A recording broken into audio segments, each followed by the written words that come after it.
Well, as you can tell from the title of the video and from what you see right in front of you, apparently I just enjoy punishing myself because tonight on Album Rant, I am once again going to talk about American hard rock, heavy metal, glam metal artist Motley Crue. Yes, the one and only Motley Crue who became very famous, or in some cases, or depending on who you ask, very infamous throughout the 80s and then throughout until the present day.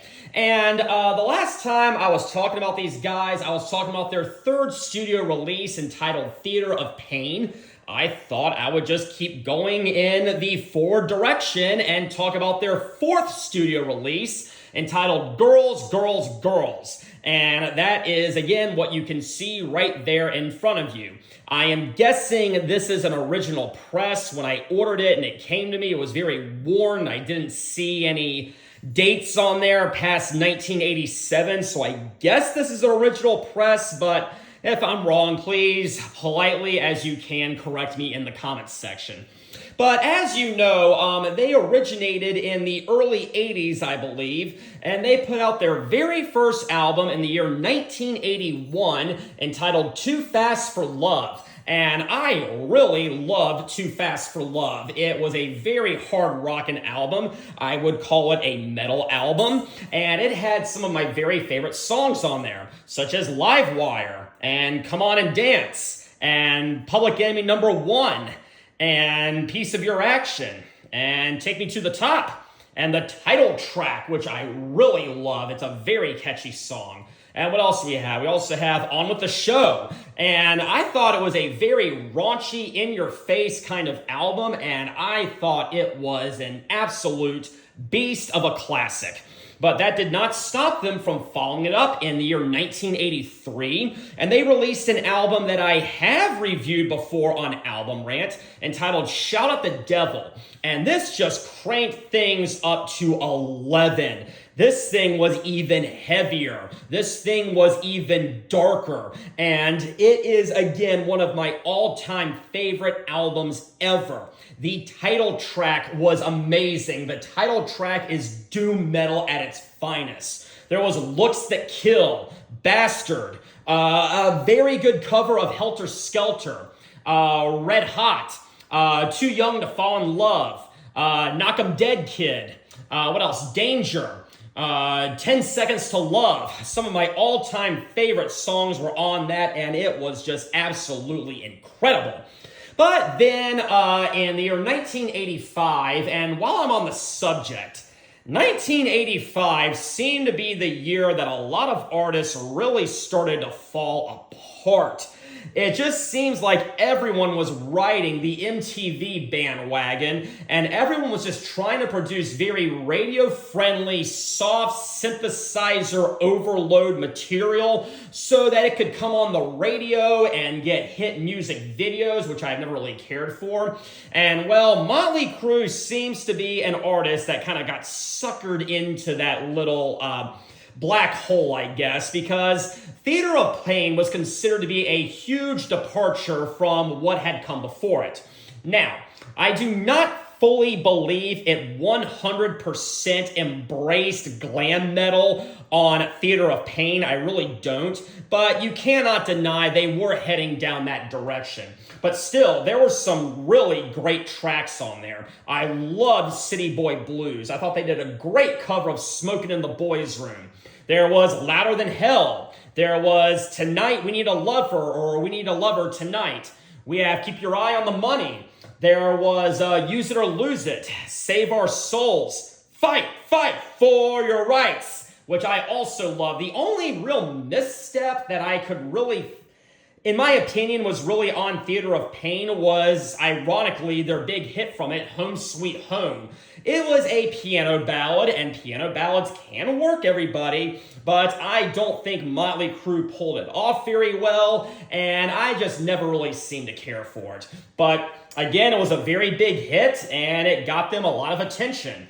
And Yeah, when I was first getting into Motley Crue, ironically, my mom was like, "Oh, I love Motley Crue," and it was because she liked the song "Home Sweet Home," and it turns out I liked all their other stuff. So we had a common interest, just we had kind of an inverse interest within the same interest, if that makes any sense. But anyways, on the last time I talked about Motley Crue on Album Rant, I did allude to the fact that things were not going so well for the band around the Theater of Pain era. We all know about Vince Neil's accident, which resulted in the death of Razzle Dingley from Hanoi Rocks. And he tragically died, and Vince was responsible.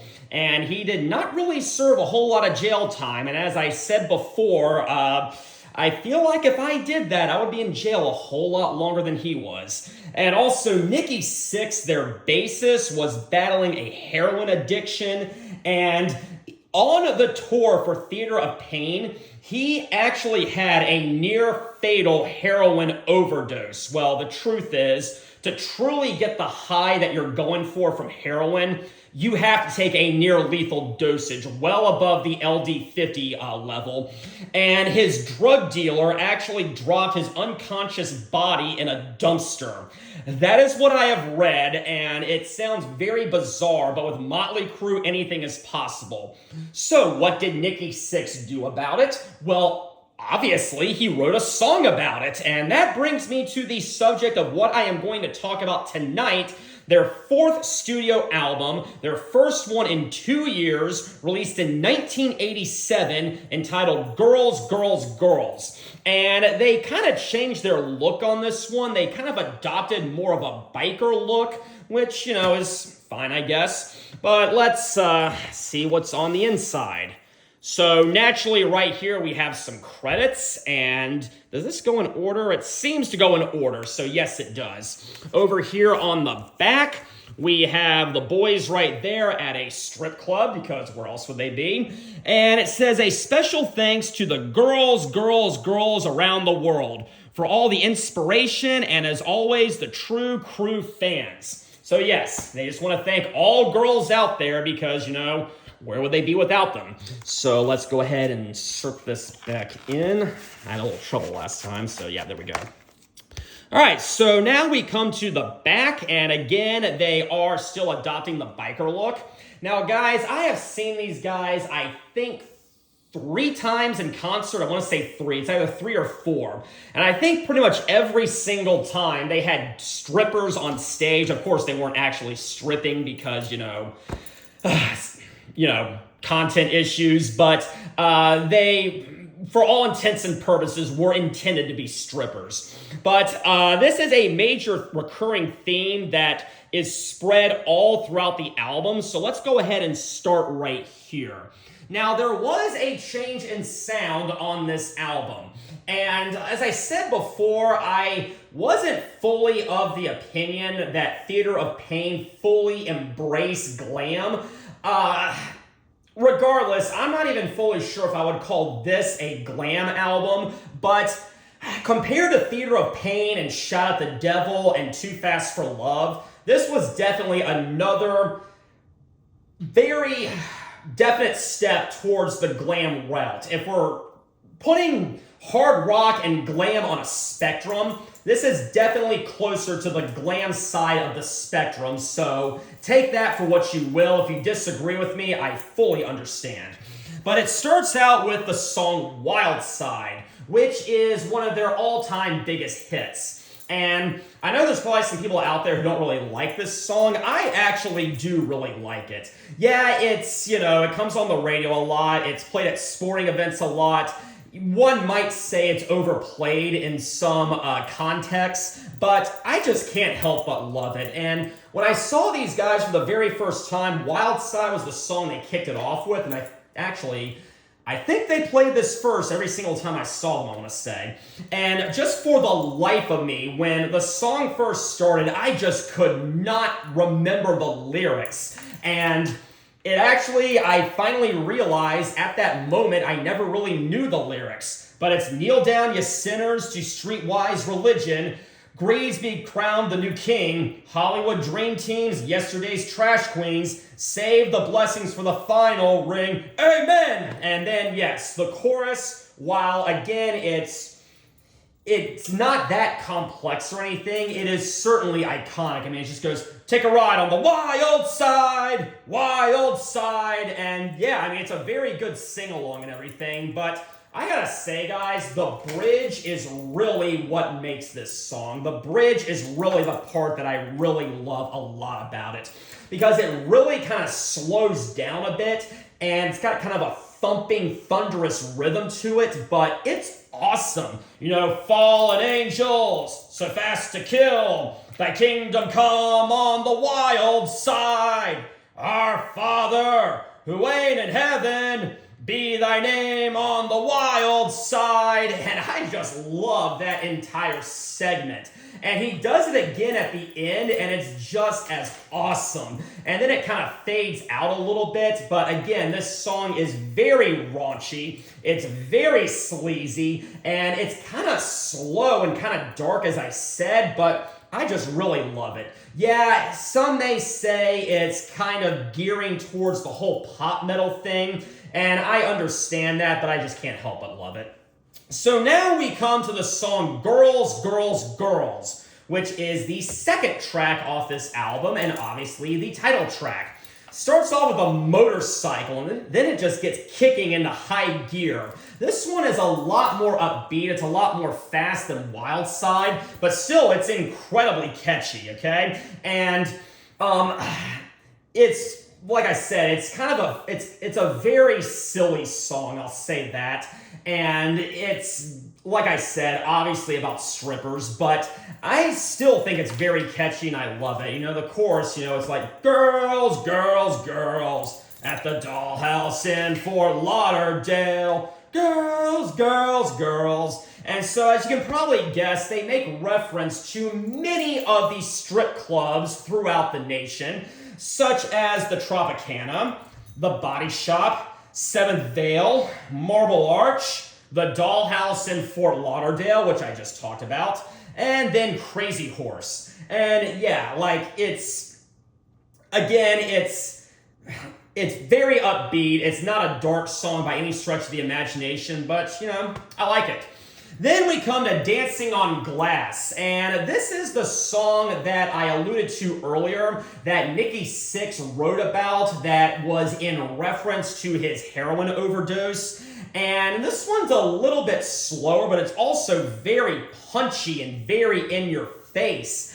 And it starts out, it's got a very good rhythm to it, and it never really lets up, which is another thing I really, really like about it. You know, we have Can't Find My Doctor, My Bones Can't Take This Ache, If You Dance with the Devil, Your Day Will Come to Pay, Downtown, Fuel-Injected Dreams Are Bursting in the Seam, Am I in Persia or Am I Just Insane? Downtown, downtown. So yes, it really sounds like Nikki, who was the writer of this one, is really in a bad place and really not in a good situation because, as I said, he woke up in a dumpster after a near-fatal heroin overdose. And if that happens, you kind of just have to say to yourself, maybe I have hit rock bottom.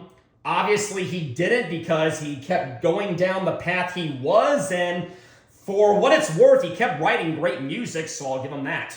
But then we have the fourth track. We have Bad Boy Boogie, which is not a cover of the AC/DC song. AC/DC has a song called Bad Boy Boogie, and it was released on their Let There Be Rock album. This one is completely different and has no relationship to the AC/DC song at all. So, you know, we got that out of the way. This one's a little bit slower, and it's got kind of a bluesy punch to it, if that makes any sense, but that may be why I like it. And it kind of grooves along, and, you know, I like it for what it is. It's pretty heavy, and again, it's also very raunchy in your face, and I really kind of like that. But, you know, we do the Bad Boy Boogie, bad is bad, Bad Boy Boogie, bad is bad. You know, pretty solid song. But unfortunately, side one does not close very well. It closes with a 1.5 minute instrumental called Nona. I'm not too fully sure what the point of this song is, and if anybody out there does know what the point of it is, please feel free to educate me politely in the comments section.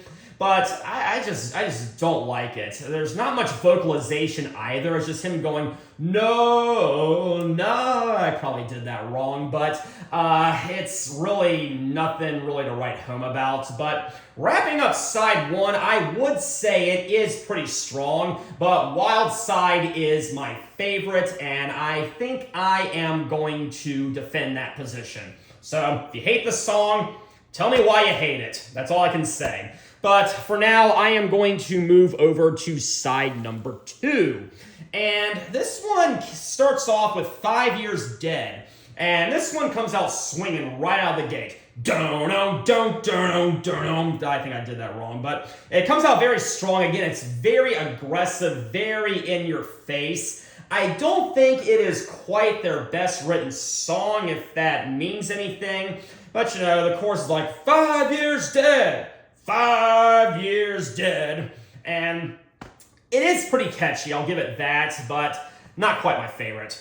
But now we come to All in the Name of, All in the Name of, All in the Name of Rock and Roll, and that's not actually the name of it. The name of it is All in the Name of. I just kind of continued the chorus there. I really like this one. This one's a little bit faster, and it starts off not quite as aggressive as maybe some of the other stuff on this album, but I just cannot help but think that the rhythm reminds me a lot of Dirty White Boy by Foreigner. I may be the only person who thinks that out there, and so, again, if you want to tell me how wrong I am, go ahead and have fun with it, but I really think the rhythm sounds a lot like Dirty White Boy. I was obviously into Motley Crue long before I was into Foreigner, so when I heard Dirty White Boy, I'm like, hey, that sounds like All in the Name of by Motley Crue, but obviously Dirty White Boy came first. Now, these lyrics are not exactly socially acceptable by today's standards. I get it was a different time and everything, so I'm not going to be one of those people that wants to make a list of songs that's like, these are the top 10 songs and why they're problematic, or songs that could never be written today, yada, yada, yada. I think we just need to kind of loosen up a bit, but still, the subject matter is not really something that should happen, because this actually is a very serious issue. But the lyrics go, she's only 15, she's the reason that I can't sleep. You say illegal, I say legal's never been my scene, oh yeah. I try like hell, but I'm out of control, all in the name of, all in the name of, all in the name of rock and roll. Okay, alright, I'm not going to say much more about that. But yes, All in the Name of, I think, is a really good song, and I really do enjoy listening to it. Very catchy, very fast, and great rhythm. But then we have Something for Nothing, and kind of like 5 Years Dead, I feel like this is one that could have been one of the better songs on the album, but maybe the songwriting wasn't quite as strong as it could have been, or at least as strong as some of the other stuff on here. But, you know, again, this one's also kind of slower, I guess it is, and much like Bad Boy Boogie, it's got kind of a bluesier feel about it, which is great and everything, but I like variety. I like that they don't just do the same thing every single time. But at the same time, this one is a little bit more forgettable than maybe some of the other stuff. You know, it's like, something for nothing. Yeah, I mean, creative rhythm and everything, but the chorus never quite gets my blood pumping. Now, we come to a very interesting subject here. The song, You're All I Need, which is a power ballad. And as I've said many times, power ballads can work. Sometimes they don't work. If they have that emotional kick behind it, I think they really do work. A very good example is Can't Fight This Feeling by REO Speedwagon. Now, it's a very bad song, I'll admit that, but it's catchy and it does do what it's trying to do very well, so I'll at least give it some credit, even though it's not a great song. You're All I Need, I don't think really does as well, and it's comes off as very sappy and very, you know, just trying to be overly like a love ballad, but the thing is this, it's not a love ballad. In fact, it's quite the opposite. Because if you actually listen to the lyrics, they're really quite vicious if you think about it. Now, Jon Bon Jovi, yes, that Jon Bon Jovi, actually praised this song as the best power ballad that Motley Crue has ever written. Okay, I know Jon Bon Jovi loves his power ballads, and I'm not too much of a fan of them, but maybe I'll talk about him one day on this channel. But anyways, Nikki Sixx, who was the writer, actually came back and laughed right at him, and he was like, dude, have you ever actually listened to these lyrics? They're actually inspired by actual real-life violent impulses. Because at the time, he believed that his girlfriend was allegedly cheating on him with a pop singer by the name of Jack Wagner. Now, I do not know too much about Jack Wagner. I am not too much into pop music. I mean, one might call this pop music, but it's definitely got a hard rock edge behind it, which is why I like it. But, you know, 80s pop is not really something I'm into, especially late 80s pop. So anyways, Nikki Sixx has these feelings or these ideas or assertions that his girlfriend is cheating on him. And Jack Wagner had a song out called All I Need. So Nikki Sixx wrote a song in response to this called You're All I Need. And the lyrics go, the blade of my knife faced away from your heart. Those last few nights, it turned and sliced you apart. This love that I tell now feels lonely as hell from this padded prison cell. So many times I said, you'd only be mine. I gave my blood and my tears and loved you as cyanide. Okay, does not really sound like a love ballad. But he went to her apartment and played this song for her, and apparently she got very upset, left crying, and that was pretty much it. I think I got that story right. I think that's what I've read. So if I missed a few finer details, oh well, I know you're going to point that out. But anyways, the rest of the band heard it, and they actually loved it. And they're like, yeah, let's record our own version of this. And it ended up on the album, so there it is. So I think my point is this, guys. Never act like you know what a song is saying if you've never actually listened to the lyrics, okay? I'm not sure if I've ever really said this. I don't think I have. But when I was in high school, everybody was all about Green Day. I have never liked them. I have never thought they wrote good music, and I thought they were always very, very immature. Okay? But anyways, they have some song that's an acoustic song. And apparently people love to play the song at graduation ceremonies. Well, much like Green Day, I also hate graduation ceremonies. I think they're a waste of time, and I think they are totally stupid and pointless. Well, apparently people thought the song was about, moving on, taking the step into adulthood, yada, yada, yada. But it was really about the singer getting back at his ex-girlfriend, which is actually kind of hilarious. So I think I kind of rambled on a little bit there, but my point is, never judge a song unless you've actually listened to the lyrics, and never claim to know what it's about unless you have read and listened to the lyrics. Now, it closes out with a live version of Jailhouse Rock. And this was written by Lieber and Stoller and originally performed by Elvis Presley. Now, at first, I was kind of the opinion, or of the suspicion, I should say, that maybe this isn't actually a live version. Maybe this was actually recorded in the studio and they're just saying it's live and they overdubbed an audience in front of it.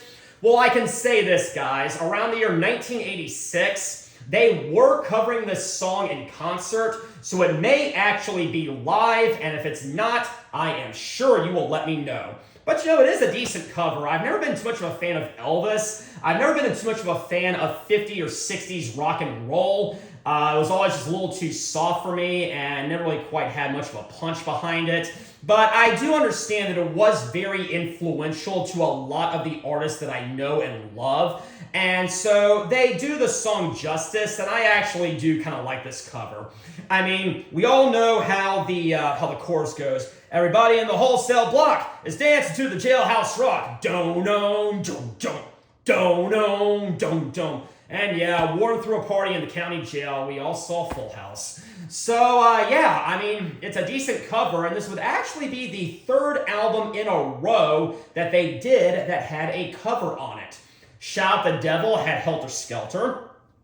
Theater of Pain had Smoking in the Boys Room. And then Girls, Girls, Girls has Jailhouse Rock. But I think my favorite song from side number 2 is going to be All in the Name of. I just think it's so catchy and has such a great rhythm. So yeah, I think I am going to say that is my favorite from side 2. So do I recommend this album? Ooh, I think no matter what I say, someone is going to have a problem with it. Yeah, but yes, I do. I do think it's a good album. I own it on CD and vinyl, and I think it is worth a listen. Now, guys, if you have heard some of Motley Crue's other stuff, especially if you have heard Shout at the Devil and Too Fast for Love, and you hate both those albums, well, I do think both those albums are better than this one. So in that case, I would not recommend this album. All right? But if you're a big fan of 80s music and what was popular at the time, you could definitely do worse than this, and I do think you should listen to it. So anyways, that is going to conclude my review of Girls, Girls, Girls. I hope to be back next week as long as I don't get lazy. But until then, have a very pleasant evening.